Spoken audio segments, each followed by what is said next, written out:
It's time for you to change your life. Show everyone that you care, that you love. 'Cause Allah will always be with you, guiding your heart when you're sad, when you're glad, and wherever you are. It's time for you to change your life. Show everyone. Assalamualaikum warahmatullahi wabarakatuh. Alhamdulillahirabbil alamin wassalatu wassalamu ala asyrafil anbiya'i wal mursalin wa ala alihi wa ashabihi ajma'in. Asyhadu an la ilaha illallah wa asyhadu anna Muhammadar Rasulullah. A'udzu billahi minasyaitonir rajim. Ya ayyuhalladzina amanu ittaqullaha haqqa tuqatih wa la tamutunna illa wa antum muslimun.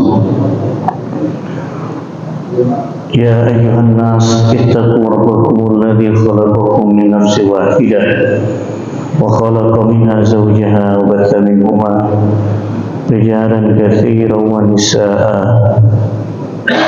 Wattaqullaha alladzi tasaaluna bihi wal arham innallaha kana 'alaikum raqiba. Ya ayyuhalladzina amanu taqullaha wa qulu qawlan sadida yuslih lakum a'malakum wa yaghfir lakum dhunubakum wa may yuti'illaha wa rasulahu faqad faza fawzan 'azima. Amma ba'd. Bapak Ibu hadirin hadirat jamaah salat subuh Masjid Taqwa Pekajangan rahimakumullah. Kita panjatkan puji syukur kita kehadirat Allah Subhanahu wa taala. Semoga salawat dan salam sampai kepada Nabi Muhammad sallallahu alaihi wasallam. Bapak Ibu yang dirahmati Allah, mari kita lanjutkan kajian tafsir kitab Aisar Tafasir Syekh Abu Bakar Jabir Al-Jazair. Kita telah sampai dan telah membahas pada ayat pertama daripada surat An-Nazi'at. An-Nazi'at yang berarti adalah malaikat pencabut nyawa. Jadi ketika Allah Subhanahu wa taala mengatakan wan nazi'ati gharqa, itu artinya Allah ingin menunjukkan gambaran bagaimana proses malaikat ketika mencabut nyawa orang-orang kafir, orang-orang musyrik. Karena dikatakan di dalam tafsir ini wan nazi'ati gharqa ayil malaikah tanza'u arwah fujjar wal kuffar 'indal maut bisyiddati.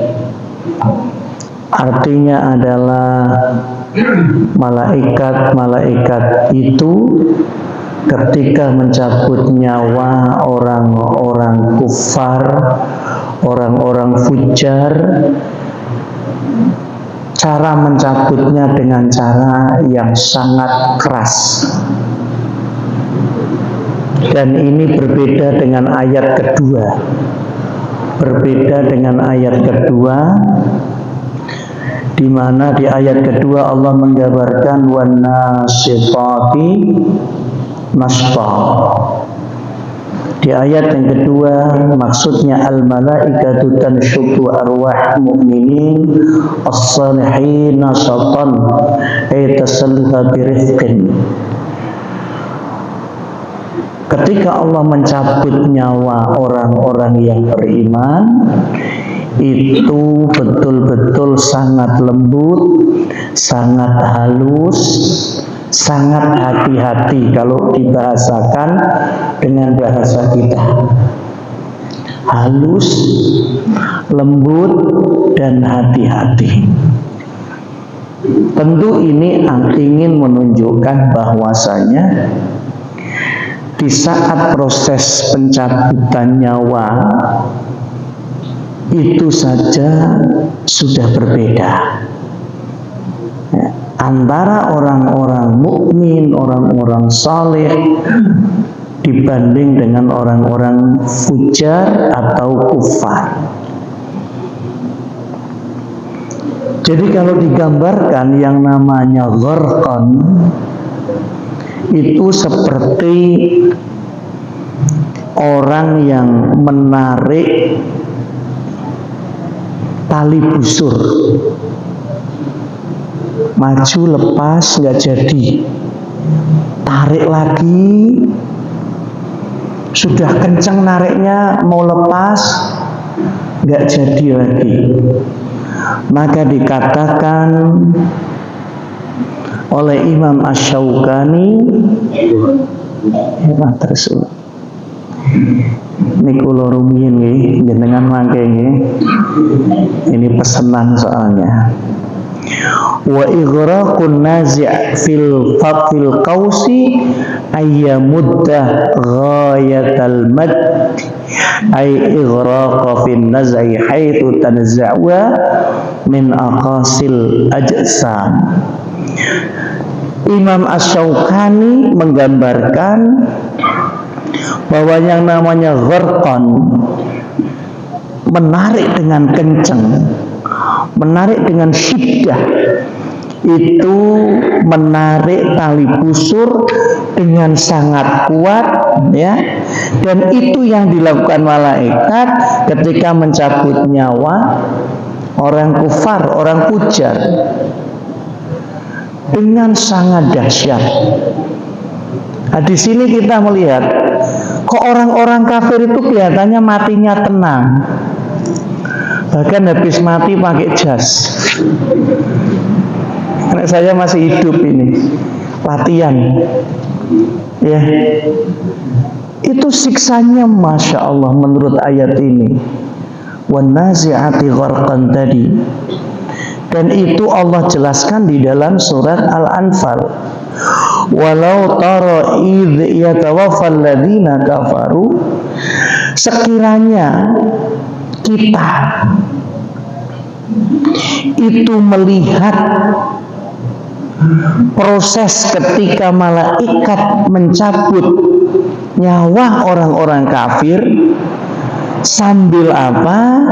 Yadribuna wujuhahum wa adbarahum, memukul wajahnya, memukul juga punggungnya, sambil malaikat berkata, wadzuqu adzabal hari, rasakan olehmu siksa neraka yang membakar. Itu yang dikatakan malaikat saat mencabut nyawa orang kafir. Dan itu kebenarannya mutlak, tidak ada tafsiran lain. Kita harus memahami sesuai dengan pemahaman ulama. Pada ayat 50 surat An-Anfal Allah katakan seperti itu, ya. Allah katakan yadribuna wujuhahum wa adbarahum. Jadi malaikat itu menarik nyawa orang kafir, di saat yang bersamaan itu wajahnya dipukuli oleh malaikat, punggungnya dipukuli oleh malaikat, dan dalam bahasa kita disyukurni, apa Pak? Syukurin. Ya. Saudara sekalian rahmati Allah Subhanahu wa taala, ini perkara yang gaib. Karena apa? Kita tidak melihat itu. Tapi karena ini yang mengatakan ayat Quran, kewajiban kita mengimani. Oh ya Allah, Orang kafir itu prosesnya sangat-sangat menyedihkan ketika nyawanya dicabut oleh malaikat pencabut nyawa. Ya. Jadi sekalipun kasat mata kita melihat mereka matinya tenang, matinya biasa seperti orang lain, tapi merujuk pada surat Al-Anfal ayat 50, sesungguhnya mereka di situ sudah mulai disiksa. Mereka betul-betul mulai disiksa dari cara mencabut nyawa, ya, sampai proses yang membersamai proses pencabutan nyawa itu, sampai keluar kata-kata yang fadzuqul adzab. Itu kan kata-kata yang luar biasa, Pak. Ya, kata-kata yang bahasa sekarang itu apa, Pak? Bahasa sekarang tadi nyukur ke itu ya bener itu. Ya. Kenapa? Karena seruan Allah sudah ada sejak dia hidup di dunia. Ya. Nah, saudara sekalian dirahmati Allah Subhanahu wa taala. Oleh karenanya kita bersyukur menjadi seorang muslim, karena ketika Allah bicara bagaimana proses pencabutan nyawa orang-orang muslim, Allah katakan di dalam ayat yang kedua, "Wan-nasyitati nashta, wan-nasyitati nashta." Demi malaikat yang saat mencabut nyawa orang-orang mukmin, orang-orang yang beriman itu dengan nashta. Nashta itu artinya lemah lembut. Nashta itu artinya lemah lembut, tidak kasar. Ya, tidak kasar. Saking mulianya orang beriman di hadapan Allah, bahkan malaikat pun diperintahkan oleh Allah, kalau kamu nyabut nyawanya orang mukmin, tolong hati-hati. Masya Allah. Ya, itulah Islam, memuliakan orang yang beriman. Dari awal prosesnya, dari kemudian pengurusan jenazahnya, sampai selesai itu harus dilakukan hati-hati, sebagaimana memperlakukan orang yang masih hidup. Sehingga ada dua perbedaan perintah yang Allah perintahkan kepada malaikat.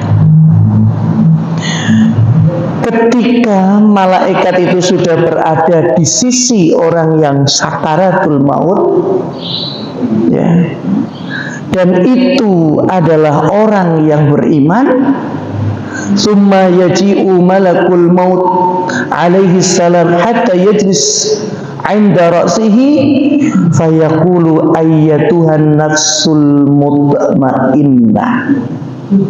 Jadi malaikat itu kayak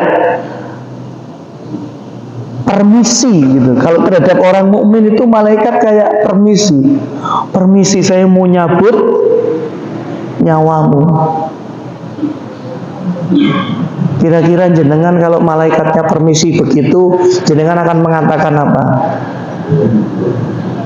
Nanti dulu, utangku belum lunas, anak masih kecil-kecil. Apalagi Bu? Ya enggak bisa. Itu kan hayalan semata, ya, itu hayalan saja. Tapi kita kembali dalam hadis, memang seperti itu. Malaikat itu ketika mendatangi orang mukmin yang sedang sakaratul maut untuk mencabut nyawanya, maka dia mengatakan, ayyatuhan nafsul mutmainnah, wahai jiwa yang tenang. Disebut juga nafsu thayyibah. Perintahnya apa? Ukhruji ila maghfiratim minallah. keluar kamu akan mendapat ampunan Allah. Ukhruji ila maghfiratin minallah wa ridwan. Allah ridho. Kalau kamu ridho, Allah ridho, ikhlas. Ya.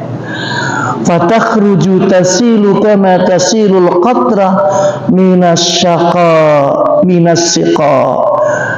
Keluarnya ruh orang beriman tadi digambarkan dalam hadis, ya, riwayat Imam Ahmad, dan itu hadisnya sahih, seperti keluarnya air dari teko. Keluarnya air dari teko gimana, Bu? Mulus apa cerat-cerat? Hah? Mulus, Masya Allah. Nanti keluarnya seperti itu. Walaupun nampak kadang-kadang kita lihat ini orang sakaratul mautnya kok susah sekali. Ya, yang saya sering dipanggil kalau ada kondisi-kondisi begitu itu. Ustadz, ini gimana Ustadz? Sudah sekian jam. Kita melihatnya gimana Pak, Bu? Kita melihat orang yang sedang nazak. Kasihan enggak?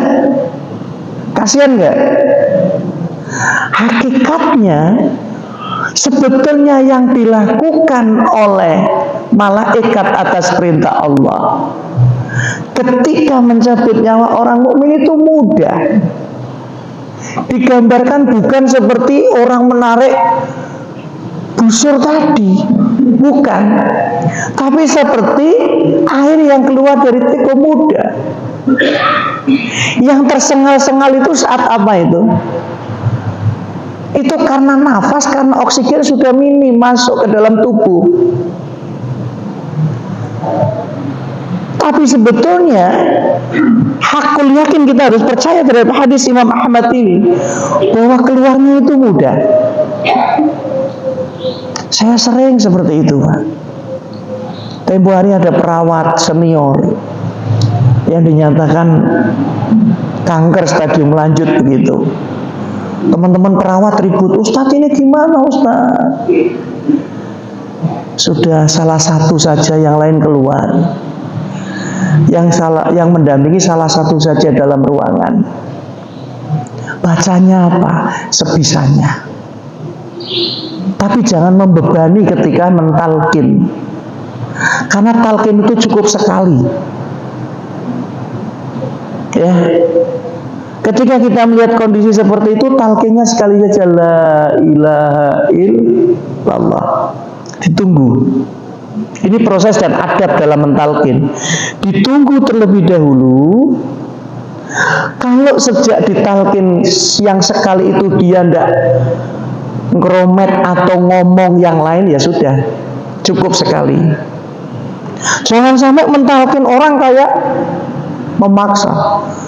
Ayo Bu, ibu Bu, la ilaha illallah lagi Bu, la ilaha illallah, ayo Bu, la ilaha illallah, la ilaha illallah. Itu malah tidak boleh. Itu membebani. Jenengan pirsa ambekan weangel kok. Gitu. Tapi kadang-kadang kita yang panik, kenapa? Tidak biasa menghadapi situasi begitu. Saya kalau ada situasi begitu, keluarga sudah panik, keluar semua, keluar. Ya, guyonannya gini, keluar. Malaikat sudah mau masuk, jenengan malah ngalang-ngalangi. Ya, keluar. Nah, udah ditenangkan gitu.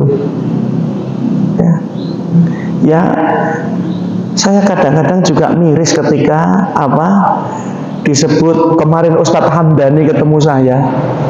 IMBS sama Ustadz Faiz, anaknya Pak Mulyono, ketemu saya pas di rumah sakit Bendan. Jadwal saya di rumah sakit Bendan hari Selasa. Ya, kebetulan mau menjenguk orang tua dari kepala MTS IMBS itu. Ketemu di situ, ya. Belum apa-apa sudah dikatain saya, ini ustadz yang kalau datang bersama malaikat katanya. Loh kok iso? Iya, karena ya sudah masyhur dan maklum Kalau sedang sulit-sulitnya pasti ditelepon, dipanggil gitu. Kalau saya bisa datang ya saya datang, kalau enggak paling saya titip doa ini dibaca. Ya, doa ini dibaca. Ya. Qadarullah semua proses dimudahkan. Qadarullah semua proses dimudahkan.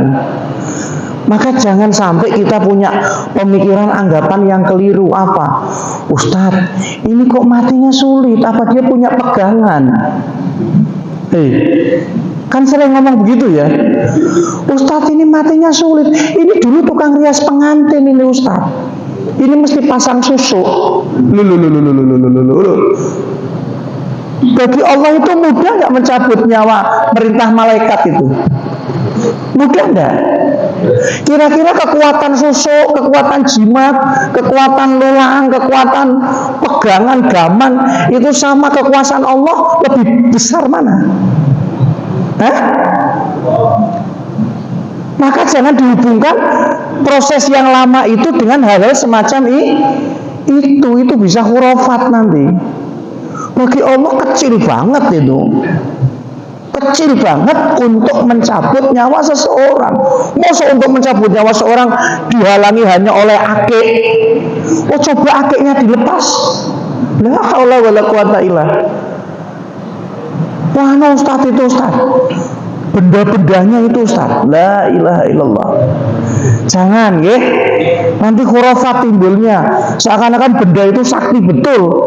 Sampai malaikat pencabut nyawa saja kesulitan. Iki kok cara berpikirnya kok malah ikut-ikut terbawa dalam situasi perkelenian Indonesia. Nah, Bapak Ibu yang dirahmati Allah Subhanahu wa taala, ya. Kemudian di ayat yang ketiga Allah katakan setelah wan-nazi'ati gharqa wan-nasitati nasqa, yang ketiga ayatnya punya apa? Was-sabihati sabhan. Was-sabihati sabhan, itu artinya malaikat yang turun dari langit dengan kecepatan yang super mega. Apalagi cepatnya cepat itu apa Pak? Super. Apalagi Pak? Pokoknya nggak ada bandingannya. Malaikat bisa secepat itu digambarkan oleh Allah. Wasabihati sabha. Ya. Malaikat dapat bergerak dengan sangat cepat, ya, dari langit ke bumi, dari bumi ke langit, ya, dari utara ke selatan, dari barat ke timur. Bahkan sebagian ulama mengatakan kecepatannya melebihi kecepatan jin. Jin itu kan juga cepat, Pak. Masih ingat ketika mereka dikumpulkan, siapa yang mengumpulkan bangsa jin, hewan waktu itu Nabi? Ya, jin itu kan sampai kemudian unjuk kemampuan. Jika saya diizinkan sebelum mata ini berkedip, tugas sudah selesai. Jadi dikatakan malaikat itu jauh lebih cepat daripada bangsa jin. Itu yang ditunjukkan, ya.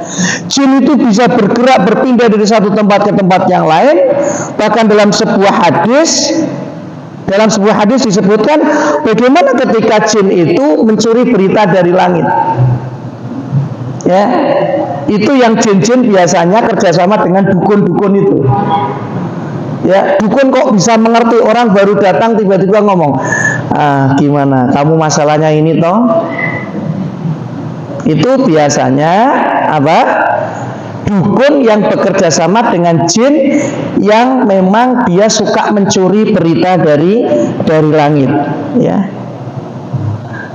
Maka kemudian di antara hukuman Allah bagi jin yang seperti itu adalah Allah melempar bintang-bintang rujuman lisyayatin.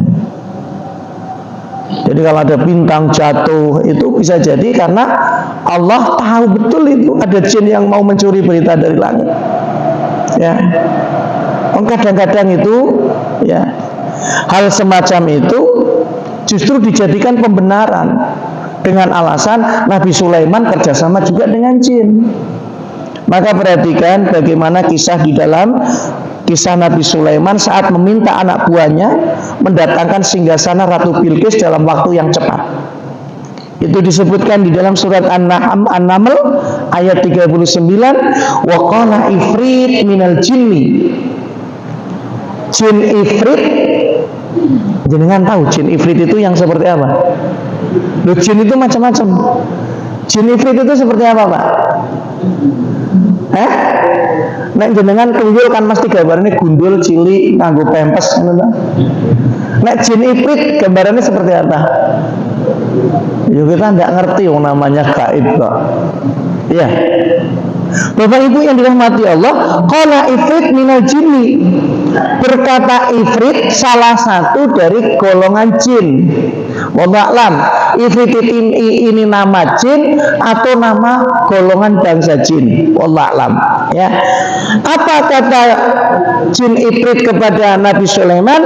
Ana atika bihi qabla antakuma min maqamika. Aku bisa mendatangkan, memindahkan singgasana Ratu Bilqis ya sebelum engkau berdiri dari tempat dudukmu. Ya, ini pernyataan daripada jin ifrit. Tapi kemudian tiba-tiba ada yang lain yang lebih hebat daripada ifrit, mengatakan ana atika bihi qabla ayyartadda ilaika tarfuka. Kalau ifrit tadi mengatakan saya bisa memindahkan singgasana Ratu Bilqis sebelum kamu berdiri wahai Sulaiman, yang satunya ngomong saya sebelum kamu berkedip sanggup untuk memindahkan singgasana Ratu Bilqis. Ya. Nah, saudara sekalian yang dirahmati oleh Allah Subhanahu wa taala. Maka di sini sebagian ulama menyatakan bahwa yang menantangnya itu adalah siapa? Orang soleh yang berdoa kepada Allah, bukan jin. Ifrit itu jin, tapi yang mengatakan yang lain adalah orang soleh. Orang soleh di sini adalah waliullah.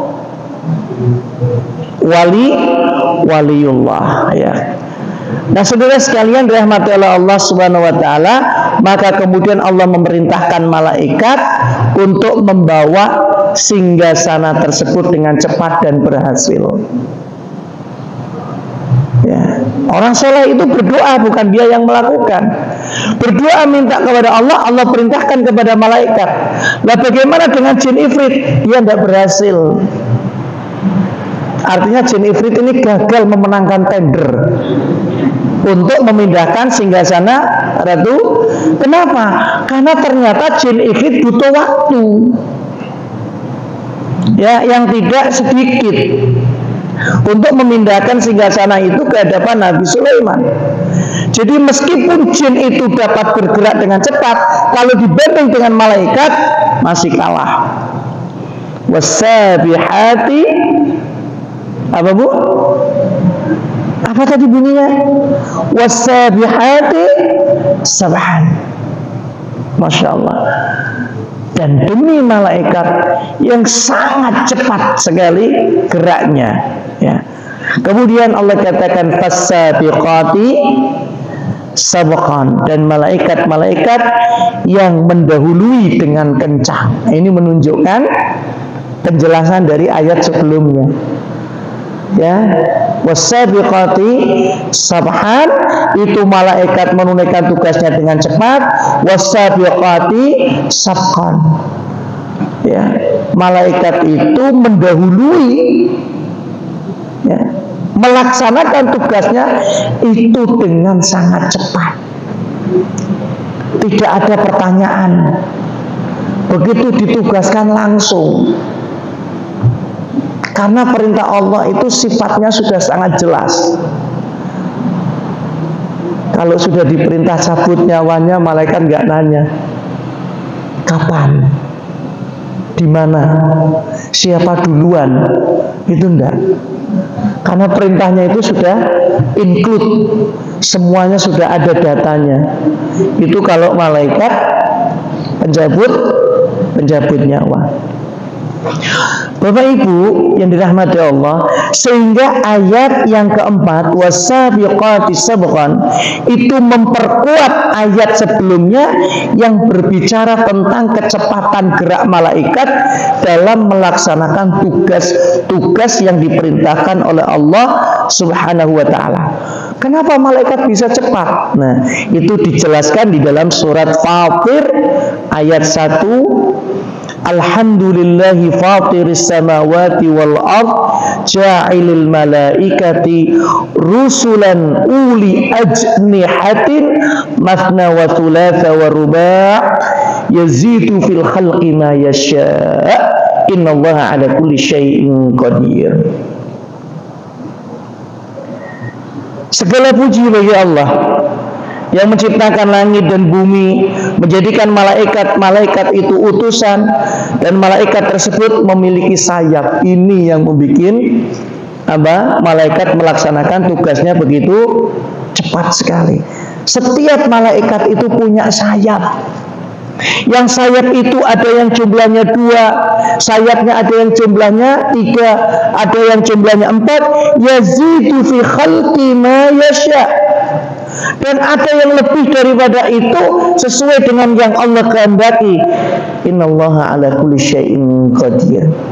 Karena Allah Subhanahu wa taala itu maha kuasa atas segala sesuatunya. Bahkan di dalam satu hadis disebutkan kalau malaikat Jibril sudah mengepakkan sayapnya, itu bisa menutup dari ujung timur sampai ke ujung barat. Itu kalau Jibril yang mengembangkan sayapnya. Maka seringkali ibu-ibu yang baik hati disebut oleh anaknya malaikat. Apa Bu? Jenengan kadang disebut anaknya malaikat.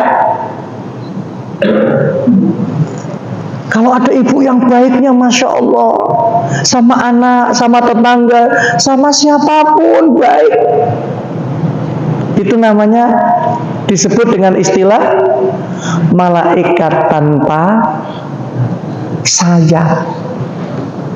Orang baik itu kadang-kadang diibaratkan malaikat, karena malaikat itu isinya kebaikan semua.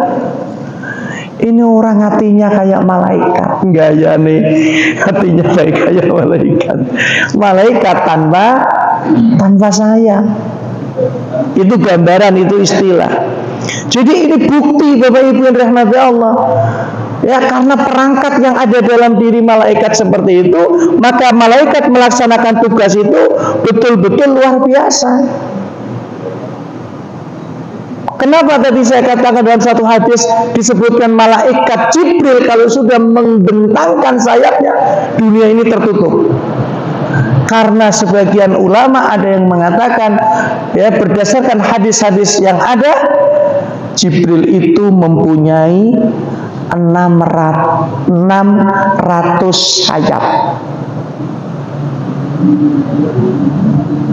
Itu sayyidnya, itu penghulunya, tuan di antara tuannya malaikat, yaitu malaikat Jibril punya 600 sayap.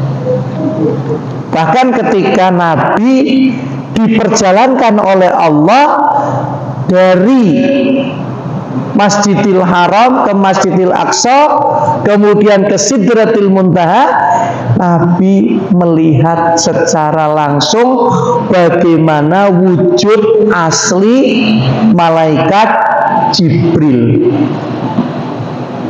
Nah, kita dulu sering melihat orang mengaku keturunan malaikat Jibril. Masih ingat Lia Eden itu, masih ingat? Itu kan pakai sayap-sayapan itu, ya kan? Tapi ya dalahnya kok ya pas ya. Namanya Lia Eden, ya, orangnya Edan. Ya, itu pas itu. Ya. Maka Bapak Ibu yang dirahmati Allah Subhanahu wa taala, namun kebanyakan malaikat kalau sudah turun ke bumi membersamai kita, itu juga berubah wujudnya menjadi manusia. Itu perlu diketahui, Pak. Ya, sering sekali malaikat kalau sudah turun ke bumi menguji seseorang, ya, atas perintah Allah tentunya, itu wujudnya berubah menjadi manusia, sudah bukan wujud aslinya lagi. Ya, misalnya malaikat Jibril ketika menemui Nabi, itu wujudnya malaikat atau manusia? Dalam hadis, ya, yang menyebutkan Islam itu apa, iman itu apa, ihsan itu apa, itu kan malaikat Jibril yang datang. Ketika Rasulullah bercengkrama dengan sahabatnya, tiba-tiba ada orang yang datang dengan rambut yang sangat rapi, wanginya luar biasa, wajahnya bersih bersinar, kemudian menanyakan, tahukah kamu mal iman wa mal islam wa mal ihsan? Dijawab, al iman an tu'minu billahi wa malaikatih. Dijawab lagi, kalau Islam itu apa? Antasyhadu an la ilaha illallah wa anna Muhammad Rasulullah wa iqamis shalah wa itaiz zakah wa siyam Ramadan wal hajj, dan seterusnya. Mal ihsan an ta'budallaha ka'annaka tara fa illam takun tara fa innahu yaraka. Sahabat bertanya, orang itu tadi siapa? Sahabat langsung bertanya dengan menyebut orang itu tadi siapa. Sahabat enggak bertanya itu tadi malaikat siapa, enggak, orang itu tadi siapa.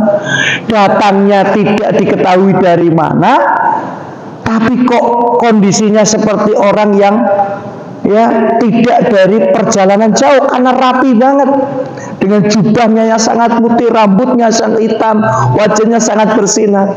Baru kemudian setelah dia pergi, dan perginya pun tidak nampak kemana karena tiba-tiba pergi, baru kemudian Nabi memberitahu kepada sahabat, itu tadi adalah malaikat Jibril yang mengajariku tentang apa itu Islam, apa itu iman, dan apa itu ihsan. Ya. Nah, kadang-kadang malaikat ini ketika turun di kalangan sahabat, itu juga menjadi sahabat Nabi. Maka hati-hati jenengan nih yang sering sholat bareng-bareng berjamaah, tengok-tengok sebelah kanan kirinya. Ini benar-benar apa malaikat yang sedang menyamar? Siapa tahu di sini ada malaikat yang menyamar jamaah sambil mengabsen itu atas perintah Allah. Ya, ngaji terus Pak, ini nanti ada door prize-nya Pak. Umroh Pak, ya, berangkat gratis, pulang. Nah, ya, Bapak Ibu yang dirahmati Allah, dulu di zaman Nabi malaikat Jibril pernah turun membersamai sahabat dan kemudian menyebut dirinya sebagai sahabat Dihyah al-Kalbi. Dihyah al-Kalbi. Ya, padahal ternyata itu adalah malaikat, ya. Maka saudara sekalian rahmati Allah Subhanahu wa taala, ini hal-hal yang harus kita imani. Ya. Bahwa malaikat hebat seperti itu karena kuasa Allah. Ya. Fasabihati sabhan fasabiqati sabqan. Ya. Ini Allah sedang menunjukkan bagaimana, ya, kehebatan makhluknya yang bernama malaikat. Yang tentu menunjukkan kehebatan makhluk yang bernama malaikat, sebetulnya Allah juga ingin menunjukkan kuasanya atas segala makhluk. Maka di sini malaikat malah dijadikan sumpah oleh Allah, wan nazi'ati gharqa. Jadi Allah tidak hanya bersumpah atas nama waktu, Allah tidak hanya bersumpah atas nama makhluk yang lain, tapi ternyata Allah juga bersumpah atas nama malaikat. Dan ini malaikat yang mencabut nyawa. Wan nazi'ati gharqa, wan nasitati nasta, sabihati sabhan, fasabiqati sabqan. Maka kemudian di ayat berikutnya, ayat yang keempat, Allah katakan fal mudabbirati amra. Fal mudabbirati amra, dan malaikat-malaikat yang mendahuluinya dengan sangat kencang. Ya, dengan sangat dahsyat. Ya. Bapak Ibu yang dirahmati Allah Subhanahu wa taala, dan ada malaikat-malaikat yang mengurusi al-mudabbirati amra tadi. Mengurusi seluruh urusan di dunia atas perintah Allah. Ya, malaikat adalah mudabbir. Mudabbir adalah yang mengurusi. Maka di setiap pesantren itu ada mudabbir, ada musrif, itu yang ngurusi santri. Ya, lah Allah mempunyai petugas yang mengurusi urusan-urusan di dunia, yaitu malaikat yang disebut dengan fal mudabbirati amra. Jadi jumlah malaikat banyak, tidak hanya seperti yang ada di dalam lagu anak-anak. Lagu anak-anak itu berapa, Bu? 10. Ya, hakikatnya banyak dan tidak terhitung. Karena apa? Masing-masing punya tugas yang luar biasa. Ya. Dan tidak satupun malaikat yang ketika diberi tugas membangkang, tidak ada. Apa yang dilakukan itu berdasarkan tugas, dan dia tidak akan pernah punya inisiatif nunggu perintah. Itu malah malaikat, ya. Maka ada malaikat penjaga gunung, ada malaikat penjaga laut, ada malaikat penjaga awan, malaikat pencabut nyawa, malaikat peniup sangkala, malaikat penjaga surga, malaikat penjaga neraka. Ada malaikat yang tugasnya bahkan hanya beribadah, setiap saat beribadah. Ya. Ada malaikat yang tugasnya seperti itu. Dan Nabi menyebutkan dalam hadisnya, ya, Nabi menyebutkan di dalam hadisnya bahwasanya ada malaikat yang ketika mereka berkumpul di langit, langit itu betul-betul sempit. Saking banyaknya jumlah malaikat, itu ketika kumpul ada rapat koordinasi, itu betul-betul tempat itu tidak tersisa sejengkal pun, kata Nabi Sallallahu Alaihi Wasallam. Hadisnya mengatakan begini: Inni ara ma la tarawna wasma' ma la tasma'un, abis sama wa haqqa laha anta ti'at ma fiha mawdi'un arba' asabi' illa alaihi malakun sajidun. Sesungguhnya aku melihat apa yang kalian tidak bisa lihat, aku mendengar apa yang kalian tidak bisa mendengar. Langit itu terasa berat, pantas bagi langit terasa berat. Kenapa? Tidak ada satu tempat seukuran 4 jari kecuali ada malaikat di situ. 4 jari seberapa coba? Ayo jarinya diangkat. Gini, Pak. Tidak ada tempat sejengkal seluas 4 jari ini kecuali di situ ada malaikat. Jangan-jangan ini jenengan yang duduknya tidak rapat itu di tengahnya ada malaikat. Makanya panjenengan termasuk orang yang ilmunya tingkat tinggi. Ketika ditanya sini kosong, go malaikat. Jadi ngajinya biar sama malaikat. Ya. Tapi yakin ada malaikat menyertai kita? Yakin? Amin, ada. Dan saya mengimani, karena siapa yang duduk di majelis ilmu, dia betul-betul niat untuk mencari ilmu. Selama dia duduk sampai dia berdiri, malaikat itu mengamini doa-doanya. Padahal kita tidak sedang berdoa, tapi malaikat itu memohonkan ampun agar Allah mengampuni kesalahan kita, dosa-dosa kita. Itu yang didapatkan oleh orang-orang yang betul-betul khusyuk di dalam bermajelis ilmu. Dan kita ngajinya ngaji Quran ini, ngaji tafsir. Bapak Ibu yang dirahmati Allah, kata apit itu artinya apa? Bunyi yang keluar dari pelana unta, dan di situ diduduki penunggang unta. Jadi malaikat itu berada di situ sehingga hanya Nabi yang mendengar suaranya dan yang lain tidak mendengarkannya. Maka pelajaran penting yang kita bisa dapatkan dari hadis ini, dari beberapa ayat tadi, kita harus yakin bahwa ada malaikat ya dalam setiap kondisi. Hujan itu ada malaikat yang mengaturnya. Maka walaupun ada malaikat yang mengatur hujan, ketika kita memohon hujan tidak boleh mintanya kepada malaikat. Itu yang harus kita pegang. Ini kan lama ini tidak hujan. Maka istisqa itu ditujukan bukan pada malaikat yang menurunkan hujan, tapi minta kepada Allah agar Allah perintahkan kepada malaikat yang bertugas menurunkan hujan melaksanakan tugasnya. Ya, sementara orang-orang kafir kan tidak seperti itu. Orang kafir mintanya kepada malaikat. Itu nggak boleh karena meminta kepada selain Allah. Ada malaikat yang mengatur gunung, maka di situ juga ketika terjadi hal-hal yang tidak kita harapkan, gunung meletus dan sebagainya, kita mintanya kepada Allah. Jangan pakai sesaji, jangan pakai juru kunci, jangan pakai dukun-dukun itu. Mbah, ini supaya gunungnya tidak batuk gimana? Oh, sudah kirim kepala kerbau, masukkan ke dalam apa biasanya gunung itu tempat laharnya. Nggak bisa seperti itu, ya. Jadi malaikat hujan itu yang mengatur hujan, bukan yang menurunkan hujan. Dia mengatur saja tugasnya. Di sini hujan, di Kedunguni sana belum tentu hujan, karena malaikat mengatur.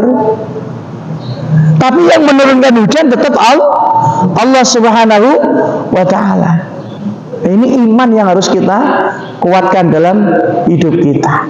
Bapak Ibu yang dirahmati Allah Subhanahu wa ta'ala, waktunya sudah jam 5.40. Ya, saya jadwalnya dibatasi sampai jam 5.40. Ini kita baru sampai pada ayat yang kelima dari surat An-Nazi'at. Insyaallah nanti kita lanjutkan pada pertemuan berikutnya. Semoga semuanya diberikan kesehatan dan keistiqomahan untuk senantiasa bisa mengikuti kajian ini, karena ini Bapak Ibu adalah jalan yang paling mudah untuk kita menuju surga. Sekali lagi saya ingatkan, menuntut ilmu adalah jalan paling mudah ya bagi orang yang ingin masuk surga. Sebagaimana hadis Nabi, man salaka tariqan yaltamisu fi ilman sahalallahu tariqan ilal jannah. Mari kita tutup majelis ini dengan doa kafaratul majlis. Subhanakallahumma wa bihamdika asyhadu an la ilaha illa anta astaghfiruka wa atubu ilaik. Wallahu a'lam bishawab. Wassalamu alaikum warahmatullahi wabarakatuh.